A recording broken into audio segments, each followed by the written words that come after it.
Boa tarde, pessoal. Quer dizer, boa noite quando vocês forem assistir esse vídeo, né? A todos e a todas. Nós vamos hoje para o nosso terceiro, né? Dia de aula, né? Nosso terceiro conteúdo do curso de Estatística para Ciências, né? A aula de hoje é sobre noções de probabilidade. Hoje eu estou testando um novo escritório improvisado. Espero que fique bom o vídeo, tá? Só um minutinho que parece que travou isso. Bem, noções de probabilidade são muito importantes, né? Elas são a base da estatística moderna, né? Eu vou trazer um pouquinho do contexto histórico, tá? Porque eu acho interessante. E eu queria trazer para vocês sobre o início do interesse, né, por essas análises de incerteza, né? Então, os jogos de azar são usados pelo homem desde a antiguidade. E são modelos de situações que acontecem ao acaso, aleatoriamente, né? Coisas que a gente não pode prever. Coisas que a gente pode prever, mas que a gente não tem segurança do resultado. Então, são situações que acontecem ao acaso. Né? Como, por exemplo, jogar na Mega Sena, né? Jogar na loteria. E desde a antiguidade que esses jogos existem, né? E não é à toa que as bases da teoria das probabilidades surgiu bem aí. Né? Então, um marquês, lá no século XVIII, ele ficou interessado na resolução do seguinte problema, né? Encomendou a resposta desse problema a dois ilustres matemáticos. Né? Então, o problema seria como dividir o prêmio de um jogo se a partida acabasse antes que algum jogador tivesse vencido o número de partidas combinado, né? Digamos que você está jogando buraco, não sei se você conhece um buraco. Então você combinou que a gente vai jogar 10 partidas e que quem ganhar mais partidas entre as 10 vai ser o vencedor. Só que digamos que as partidas estão demorando muito e eu estou de saco cheio, quero ir para minha casa fazer outra coisa. Então, como que eu vou dividir o prêmio se a partida acaba antes do que a gente combinou, né? Então, esse problema foi encomendado para esses dois ilustres matemáticos, né? Que eram o Blaise Pascal e o Pierre de Fermat. E os dois chegaram a soluções diferentes, tá? Só que eles não publicaram imediatamente esses resultados, né? E aí veio o Huygens, que ficou sabendo desse problema e começou a responder ele sem saber das soluções dos outros dois e publicou 20 anos antes a solução para esse problema, né? O Huygens também foi o primeiro a publicar um livro que tratasse sobre os cálculos de probabilidades, né? E em seguida, né? Em seguida, tipo 200 anos depois, o Pierre Simon Laplace, que é muito mais conhecido na física do que na probabilidade, ele ele foi o primeiro a lançar um livro, né, com aplicações da teoria de probabilidades, né, em francês, Teoria Analítica das Probabilidades, lá em 1812, e foi a partir do livro do Laplace que as aplicações dessa teoria se tornaram cientificamente justificáveis. Então isso passou a se tornar ciência, né? Seguindo, né? Para essa aula de hoje, eu também trouxe muitos conteúdos de um livro de ecologia muito importante na área de ecologia, que é o livro do Gotelli, que se chama Princípios de Estatística em Ecologia. Tá? Então, vocês vão encontrar os elementos dessa aula nos dois livros, tanto no do Gotelli quanto no livro da Cídia Calegari Jacques. E, de acordo com o Gotelli, né, um desafio conceitual para estudantes de ecologia, né, porque o livro ele é baseado na ecologia, né, mas se a gente pensar em ciências ambientais, ele se aplica, os conceitos são os mesmos, né, na área de engenharias também serão os mesmos conceitos estatísticos, tá? Então, de acordo com Gotelli, um desafio conceitual para estudantes de ecologia é traduzir o seu amor pela natureza em um amor ao padrão. Então, o que a gente faz em ecologia? Né? O que a gente faz em ciências ambientais? A gente procura identificar padrões. E é isso que a teoria das probabilidades vai nos ajudar na detecção desses padrões. Né? Todos os testes estatísticos de significância, né? eles são computados usando cálculos que foram baseados na teoria de probabilidade, né? A gente vai ver alguns conceitos, né, na aula de hoje que vão ser fundamentais para a gente compreender os conteúdos estatísticos dos artigos científicos, tá? Como, por exemplo, quando a gente está comparando duas populações, e a gente quer saber se a diferença entre as médias de um parâmetro daquelas populações são diferentes significativamente entre si, com um P de 0,03, a gente vai compreender ao longo do componente curricular o que essa informação significa, né? E isso é a base dos artigos científicos, né?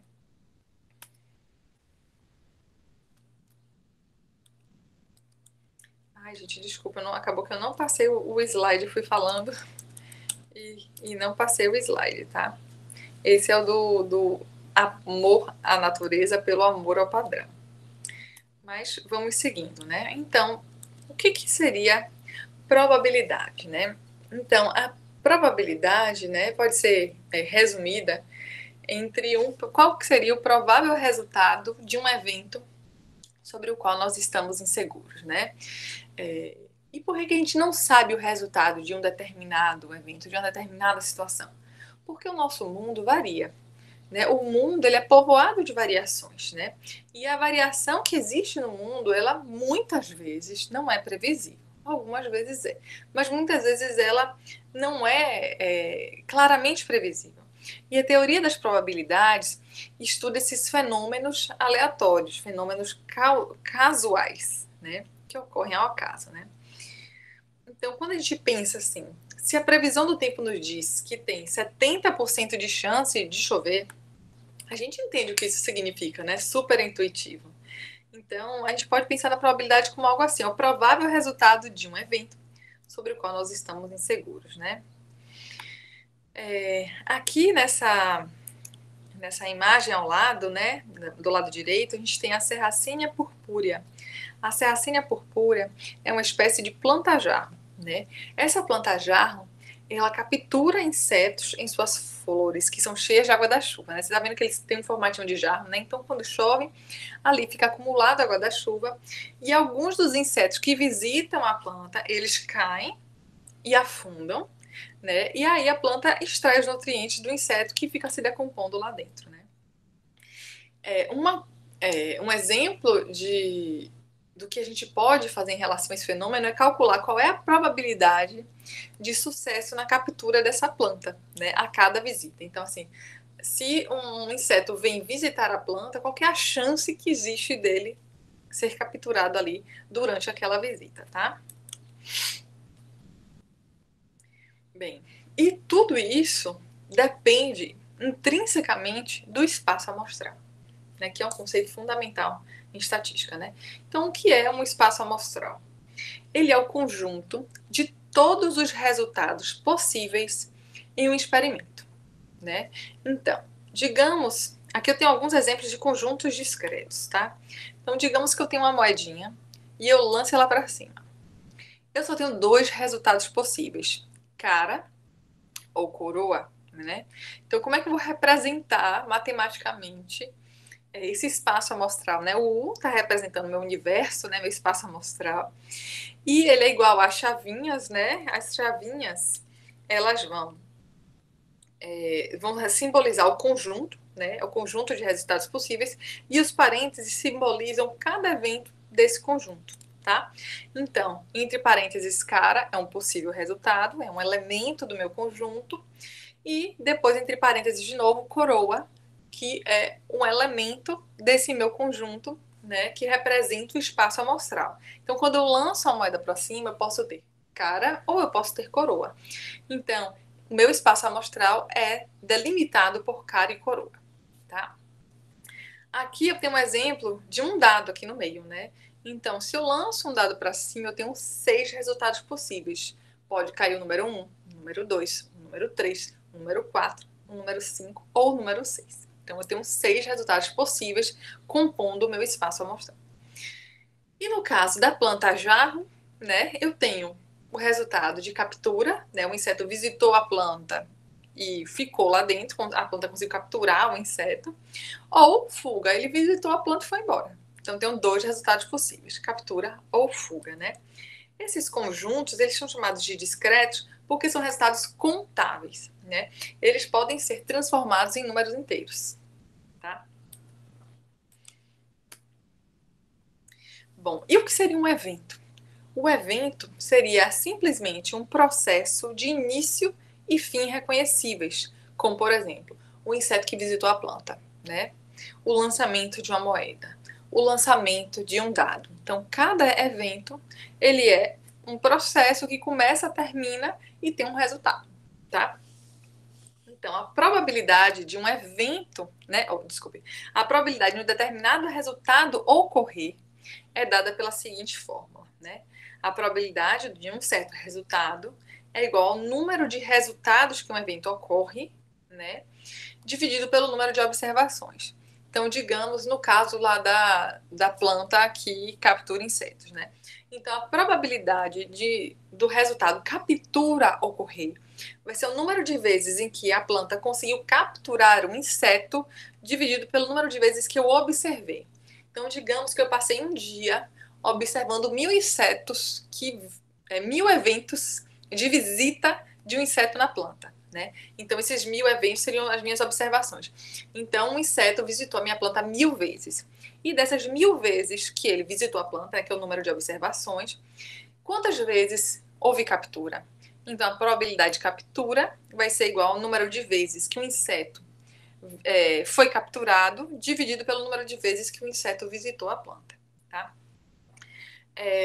E percebo, então, que essa probabilidade ela pode variar de 0 até 1, né? Então, digamos, se um inseto visitou 1.000 vezes a minha planta e não foi capturado em nenhuma vez, o meu resultado vai ser 0 dividido por 1.000, que é 1.000.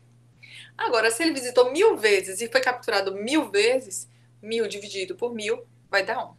Então, por isso que os resultados estão todos dentro dessas possibilidades entre 0 e 1, tá? Bem, aqui eu tenho um exemplo de... Eu trouxe um exemplo bem inusitado, né? Vamos lá. Qual que seria a probabilidade do Sol nascer, né?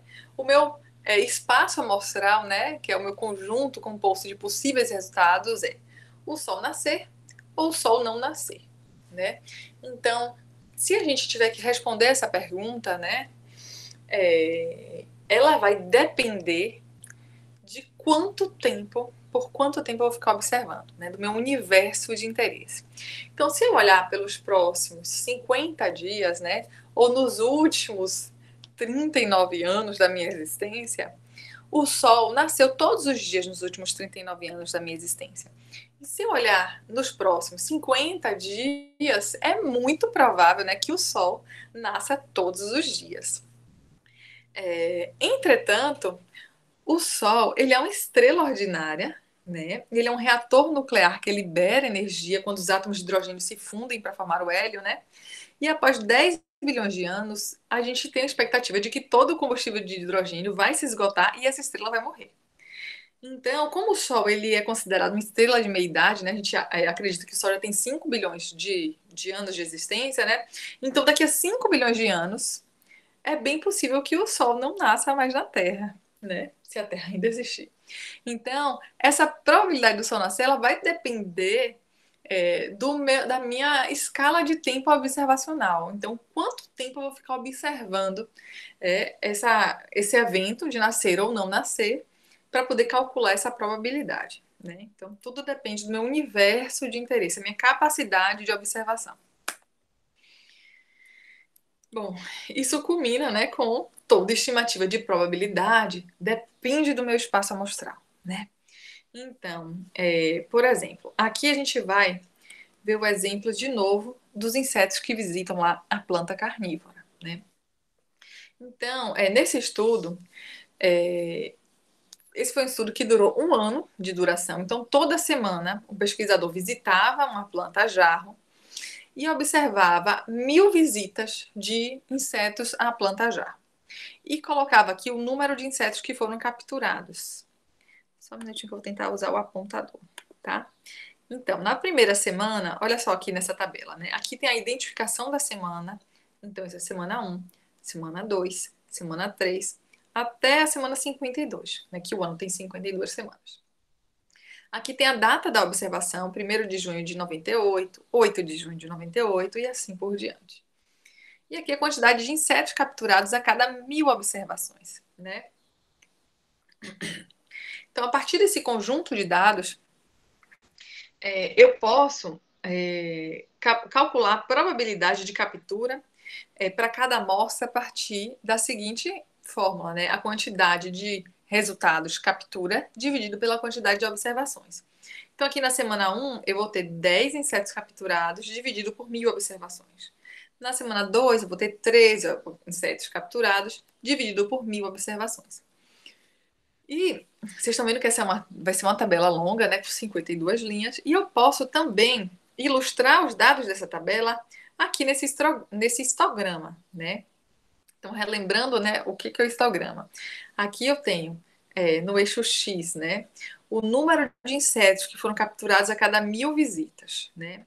Então, entre 4 e 5 insetos capturados a cada 1000 visitas, eu observei isso uma vez. Entre 5 e 6, eu observei uma vez também, né? Entre 10 e 11 entre 10 e 11 insetos capturados, né, a cada 1000 observações, eu observei isso 7 vezes, quase 8 vezes. E entre 20 e 21 insetos, eu observei isso uma vez também. Então, essa aqui é a minha distribuição da quantidade de vezes que eu observei uma certa quantidade de insetos capturados a cada 1000 visitas, tá? E aí, aqui eu posso ver qual que é a média da frequência de captura, que é de 10,3 capturas a cada 1000 visitas, né? Então, essa média cai aqui dentro dessa faixa entre 10 e 11 insetos capturados a cada 1000 visitas. E essa é a forma da distribuição desses dados. Bem, agora nós vamos para o primeiro axioma da probabilidade, né? Então, o axioma 1 diz que a soma de todas as probabilidades dos resultados em um único espaço amostral é igual a 1, né? Então, digamos que... Ai, desculpa. Digamos que eu tenho aqui a probabilidade de captura ou não captura. Se eu tiver, por exemplo, 10% de probabilidade de captura, né, eu vou ter 90% de probabilidade de não captura, né? A gente pode expressar a probabilidade tanto no valor decimal quanto numa porcentagem, né? Por isso que eu falei 10%, 90%, tá? Então, a soma das probabilidades de todos os resultados possíveis dentro de um único espaço amostral, ela tem que dar 1. Esse é o primeiro axioma da probabilidade, né? Bem, um espaço amostral propriamente definido, né, dizemos que os eventos eles são mutuamente exclusivos ou excludentes. Ou seja, ou o indivíduo é capturado ou ele escapa. Não existe um meio termo, né? Ou ele escapou e depois foi capturado. Isso não é apropriado, né? Num espaço amostral apropriadamente definido, os eventos são excludentes, né? Então, ou é cara ou é coroa, tá? Bem, e agora a gente vai ver um exemplo de evento. Esses eventos devem ser mutuamente exclusivos, né? Então vamos lá. A gente agora vai para um exemplo desse besourinho aqui, bonitinho, laranjinha de pontinhos pretos. Bem, esse besouro, ele se reproduz 2 vezes ao longo da sua vida, né? Digamos que todos os besouros vão se reproduzir 2 vezes ao longo da vida. E cada vez que ele se reproduz, ele pode ter uma prole que pode ter 2 a 4 descendentes. Então, ele pode ter 2 filhotinhos, 3 filhotinhos ou 4 filhotinhos. Ele não pode ter nem mais nem menos do que isso, né? Então, o sucesso reprodutivo desse besourinho, ele vai ser dado por um par de observações, né? Que é composto pelo quantos filhotinhos ele teve na primeira prole e quantos filhotinhos ele teve na segunda prole, né? E a gente vai chamar de aptidão todos os resultados produtivos, todos os resultados reprodutivos ao longo da vida desse besourinho. Então, digamos que eu tenho...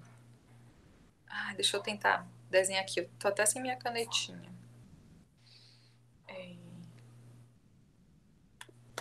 Então, digamos que eu tenho aqui, na primeira vez que o bichinho reproduziu, eu vou ter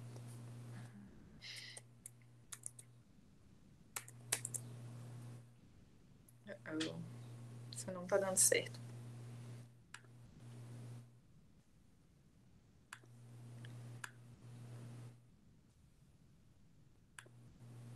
Calma aí, gente. Então, digamos que esse besourinho reproduziu uma vez. Na primeira vez, ele teve 2 filhotinhos. Eita. Na segunda vez, ele teve 2 filhotinhos também. Então, ele teve 4 filhotinhos nessa possibilidade. Depois, eu observei outro besourinho. E aí, da primeira vez, ele teve 4 filhotinhos. Na segunda vez, ele teve 3 filhotinhos. Então, ele teve 7 filhotinhos. Se eu for observar a quantidade possível de resultados, eu vou ter aqui a seguinte fórmula, tá? Só um minutinho, deixa eu ver se eu consigo apagar isso.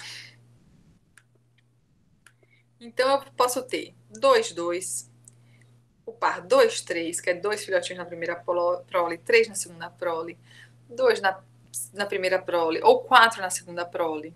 Mas eu também posso ter 3 na primeira prole e 2 na segunda prole, e assim por diante, tá? Eu posso ter 3, 2, 3, 3, 3, 4, e posso ter 4, 2, 4, 3, 4, 4. Então, eu tenho 9 possibilidades de resultados, né? Do sucesso reprodutivo desse besourinho, tá?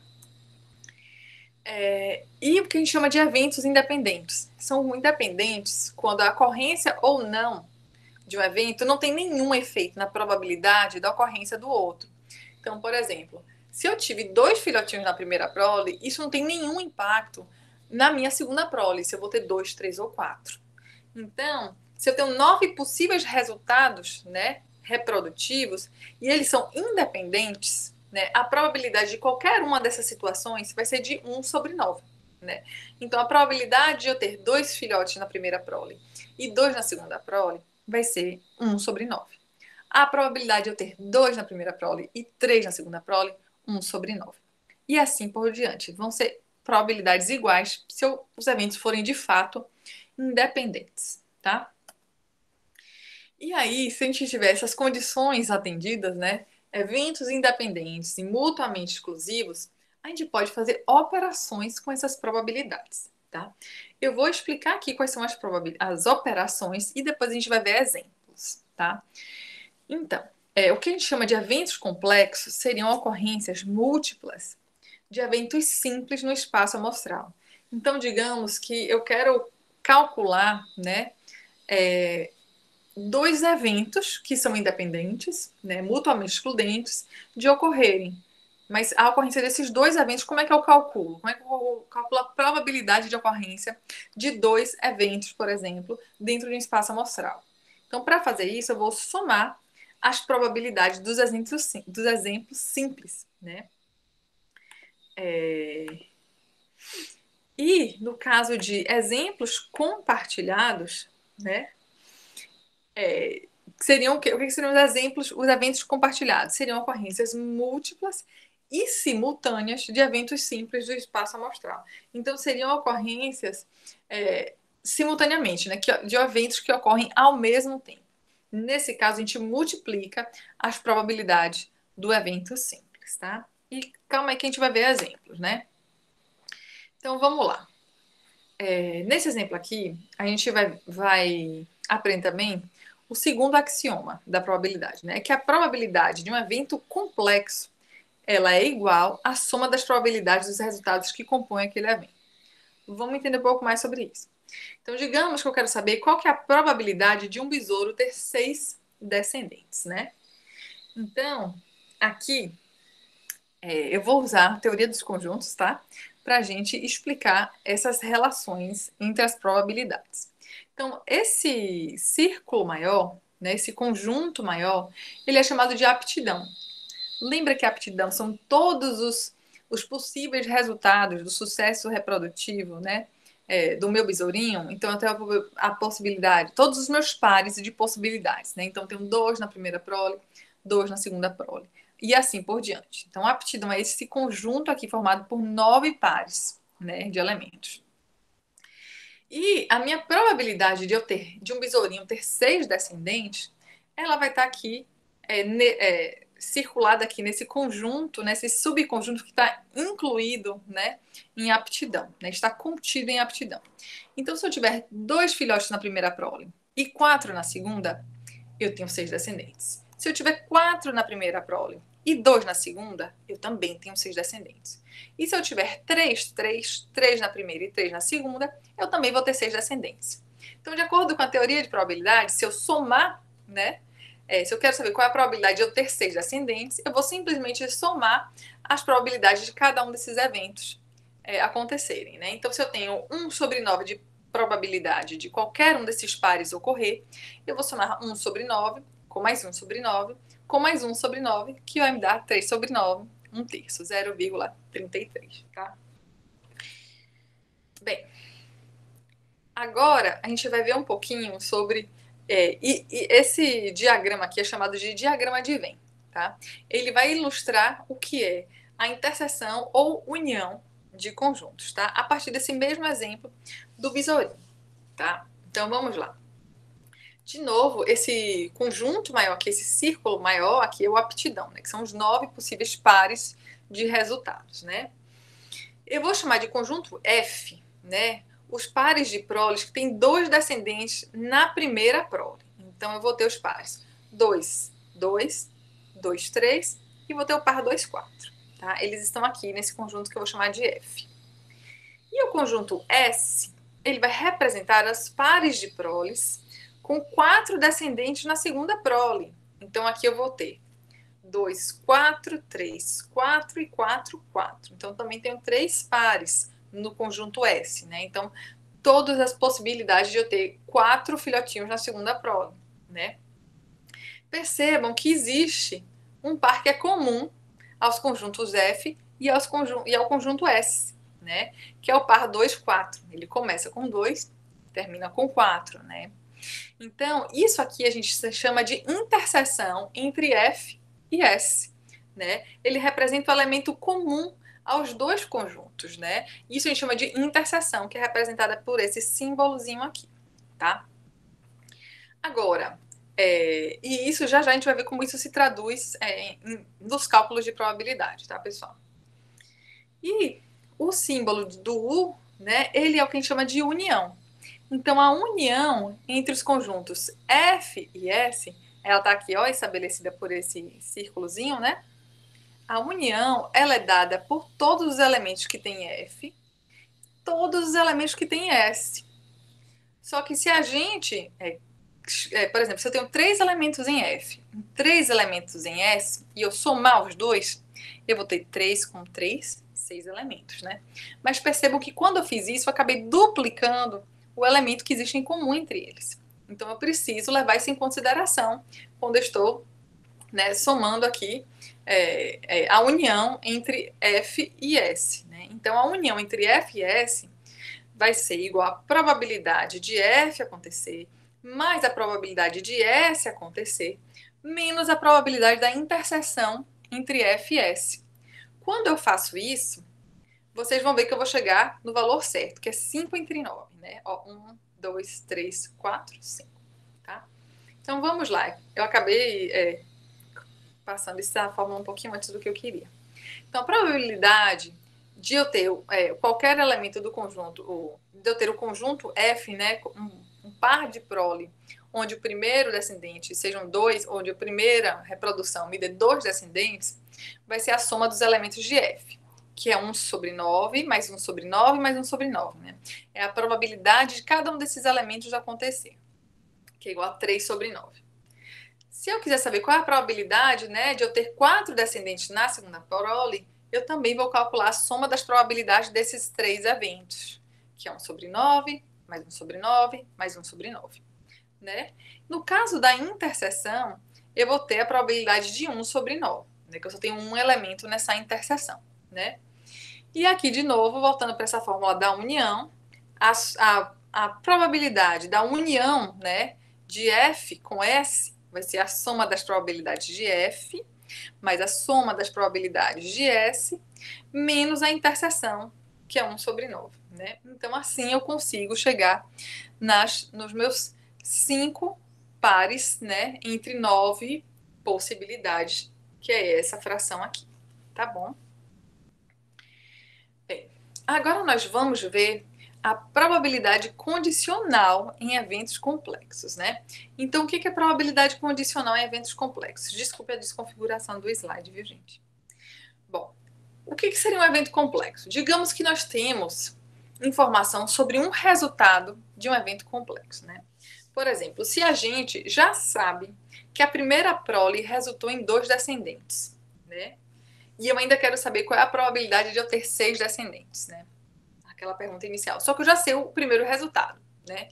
Então, se eu já sei que o primeiro resultado da reprodução daquele besourinho foram 2 descendentes, a gente precisa modificar as estimativas das probabilidades dos resultados da segunda prole, porque eu acabei restringindo o meu espaço amostral, né? Antes eu tinha uma entre 9 possibilidades. Mas no momento em que eu tenho 2 descendentes, eu não tenho mais 9 possibilidades de resultado. Eu tenho 3 possibilidades de resultado. E aí a gente vai ver como é que a gente calcula isso, né? Então, para a gente modificar essa estimativa da probabilidade, a gente vai usar essa fórmula aqui, né? Isso é o que a gente chama de probabilidade condicional. Por exemplo, digamos, o que eu quero saber é a probabilidade do resultado A, né? Que seria a probabilidade de eu ter 6 descendentes, dado que B já aconteceu. B seria a primeira prole resultou em 2 descendentes. Então, qual é a probabilidade de eu ter 6 descendentes se eu sei que a primeira prole já foram 2 descendentes? Então, a gente tem uma fórmula, né, que simplifica esse cálculo, que é a probabilidade de A interseção a B dividido pela probabilidade de B. E aí, eu vou traduzir essa fórmula aqui no nosso exemplo, né? Então, a primeira prole resultou em 2 descendentes. Então, ela está contida aqui nesse conjunto F, né? Então, a primeira foi 2, a segunda prole vai poder ser 2, 3 ou 4, né? Então, estou contido aqui nesse F. Então, qual que é a probabilidade do resultado final ser 6 descendentes, né? Então, aplicando essa fórmula aqui, né? Digamos que Y é o conjunto formado por pares com 6 descendentes, né? Então, Y seria isso aqui, ó, pessoal. Então, quando é que eu vou ter 6 descendentes? Se eu tiver 2 filhos antes e 4 depois, 2 mais 4 dá 6. Se eu tiver 3 filhos antes e 3 filhos depois, eu vou ter 6. E se eu tiver 4 filhos antes e 2 filhos depois, eu também vou ter 6. Então, isso aqui é o meu conjunto Y, tá? Que é a possibilidade de eu ter 6 descendentes.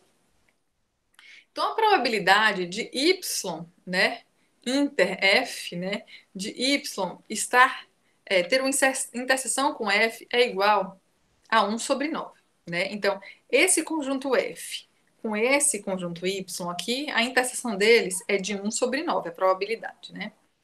A probabilidade de F, a gente já calculou lá na frente, que é 1 sobre 9, mais 1 sobre 9, mais 1 sobre 9, né? Que é cada um desses pares aqui somados. E a probabilidade de Y dado F, ou seja, a probabilidade de eu ter 6 descendentes, dado que eu já tive 2 descendentes na minha primeira prole, vai ser igual a probabilidade de Y inter F, que é igual a 0,11, dividido pela probabilidade de F, que é 0,33. Então, dividindo-se 0,11 por 0,33, eu vou ter 0,33 também, tá? Que seria a probabilidade de 1 em cada 3 possibilidades, certo? Bem, mais um pouquinho agora sobre eventos compartilhados. A gente viu eventos complexos, agora nós vamos ver eventos compartilhados, né?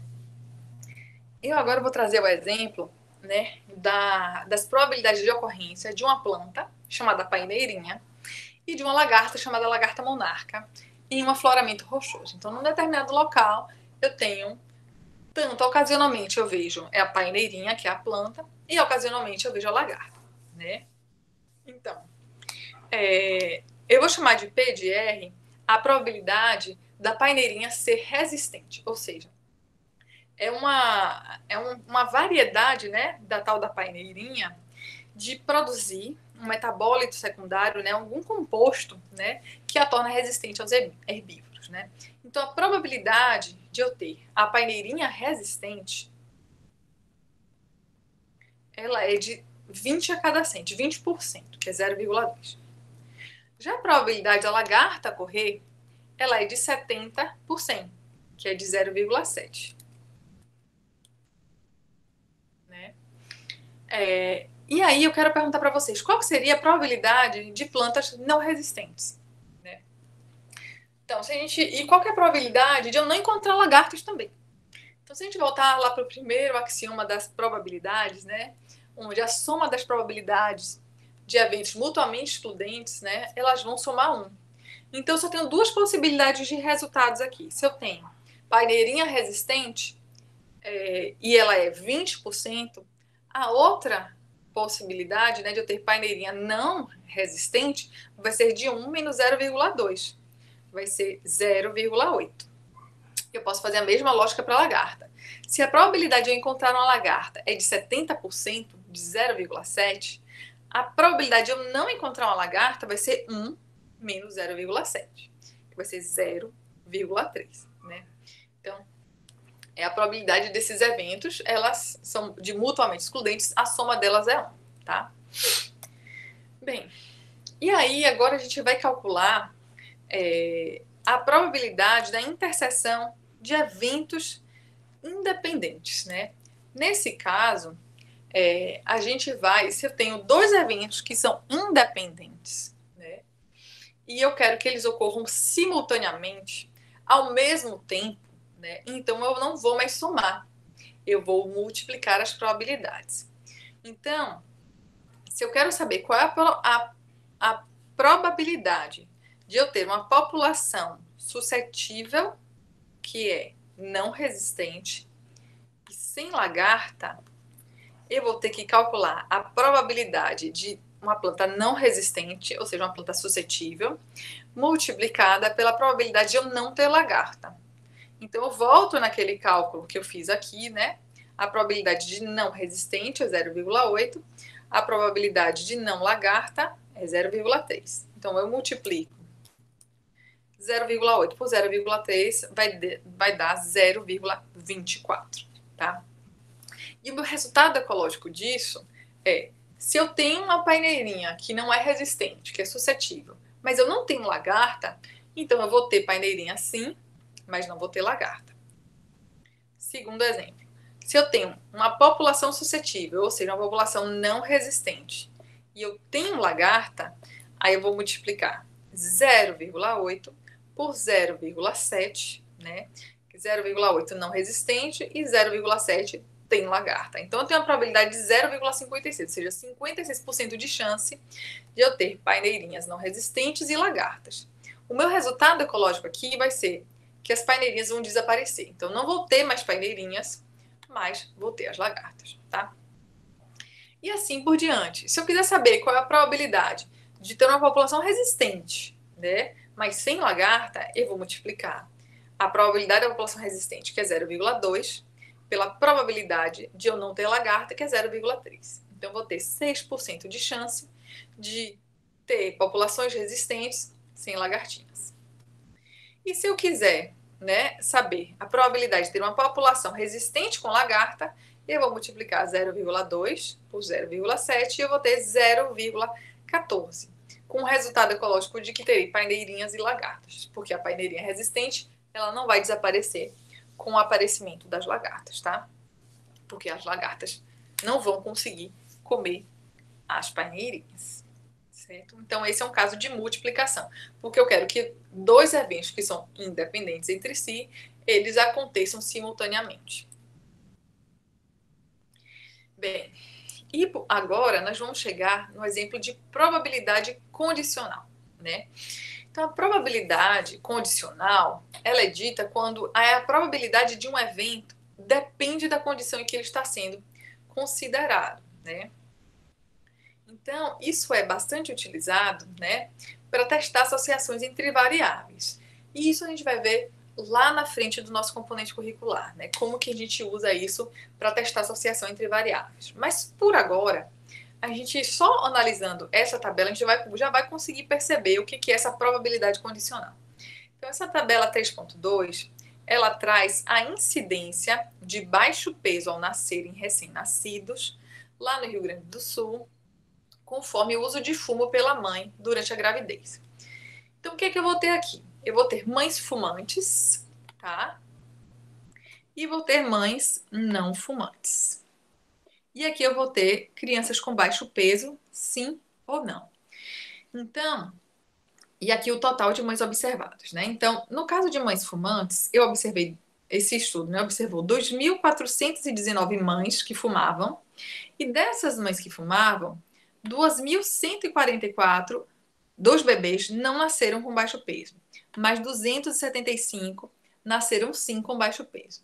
Então, se eu dividir 275 bebês com baixo peso pelo total de mães observadas, né? Então, o número de ocorrências pelo número total de observações, que é assim que a gente calcula uma probabilidade, eu vou ter o valor de 0,11, 0,114. Então, são 11% de probabilidade de um bebê nascer com baixo peso quando a mãe é fumante.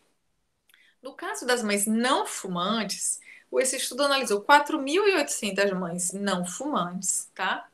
4.496 não tiveram bebês com baixo peso e 311 tiveram bebês com baixo peso, né? Então, se eu dividir 311 bebês com baixo peso pelo total de mães analisadas não fumantes, eu vou ter uma probabilidade de 0,65, ou seja, 6%.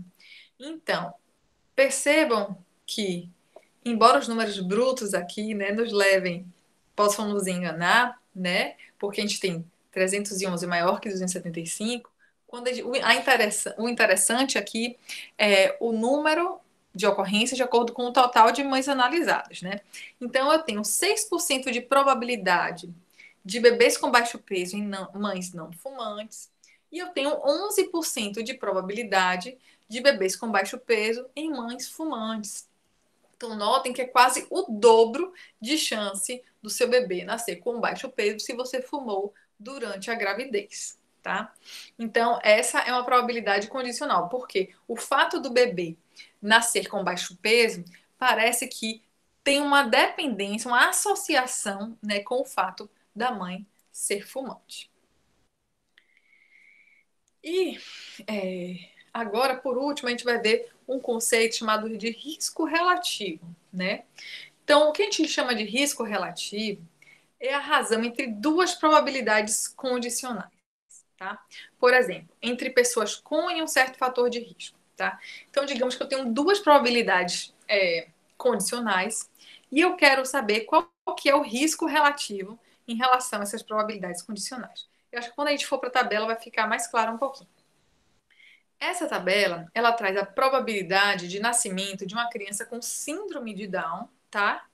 Associada à idade materna, né? Então, é síndrome de Down e idade materna. Então, aqui eu vou ter a idade da mãe quando ela engravidou, né? Então, eu tenho 25 a 29 anos, 30 a 34 anos e assim por diante. E a frequência, né? E a probabilidade embaixo, né? De bebês com síndrome de Down. Então, se você foi mãe entre 25 e 29 anos, existe uma frequência de uma criança com síndrome de Down a cada 1.000 nascimentos. Então, existe aqui a probabilidade, já vou ler direto a probabilidade, tá? De 0,001%, desculpa, não é 1%, 0,001 de você ter um bebê com síndrome de Down se você engravida entre 25 e 29 anos. Se você engravidou, né, entre 30 e 34 anos, existe a probabilidade de 0,014, né? Era 0,010, foi para 0,014. Entre 35 e 37 anos, essa probabilidade aumenta para 0,0033, né? Então era 10, depois passou para 14, depois para 0,0033. Entre 38 e 40 anos, 0,0067. Entre 41 e 43 anos, 0,0154. E 44 anos ou mais, 0,03. Então, a frequência de ocorrência de síndrome de Down, ela passa de 1 a 1.000, cada 1.050 nascimentos, na idade de 25 a 29, para 1 a cada 30 nascimentos para mulheres com mais de 44 anos. Então, risco relativo, que é o RR aqui, ele vai ser dado pela probabilidade, né, por exemplo, de Down aos 44 ou mais, né, isso aqui, dividido pela probabilidade de Down aos 25 a 29 anos. Então, eu passei de 1 sobre 30 para 44 mais, dividido por 1 a cada 1.050, e vou ter o valor aqui de 33,3. Esse valor de 33,3 significa que o risco de você ter um bebê com síndrome de Down com 44 anos, se a sua idade for de 44 anos ou mais, é 33 vezes maior do que se você tivesse um filho aos 25 ou 29 anos, né? Então, isso é que é o risco relativo. Eu posso calcular esse risco relativo, por exemplo, aqui nessa faixa etária, tipo de 38 a 40 anos em relação a 25 a 29 anos. E aí eu vejo qual que é, quantas vezes aumentou o meu risco, né, à medida que eu aumentei a minha idade também, certo? Bem, pessoal, o que tínhamos para ver na aula de hoje sobre noções de probabilidade era isso, tá? Aqui são as possibilidades de atividades, tá, pessoal? Então, a atividade vai ser ler o capítulo de Tatiana Parente, né, o livro de bioestatística, está lá no acervo. Você pode ler. Desculpa, gente, me perdi aqui, calma. Então, você tem duas possibilidades. Os exercícios, deixa eu ver, é isso mesmo, os exercícios de Tatiana Parente, da unidade 4, cálculo de probabilidade, ou o mapa conceitual da aula, ou o exercício da Academia Campo. Notem o ou, isso é muito importante. Então, é para fazer um exercício ou o outro, e não os três, tá? Então, ou os exercícios de Tatiana Parente, ou o mapa conceitual da aula, ou Academia Campo. E vocês vão ler pelo menos um desses capítulos. Ou o capítulo 13 de Caligari Jacques, ou o capítulo 1 do Gotelli, ou o capítulo da unidade 4 de Tatiane Parente, tá bom? Esse capítulo de Parente e o Gotelli, os dois estão... Todos os 3 livros estão disponíveis no acervo da UFSB, tá bom? E é isso, nós nos encontramos à noite para dúvidas, tá bom? Um abraço e até breve.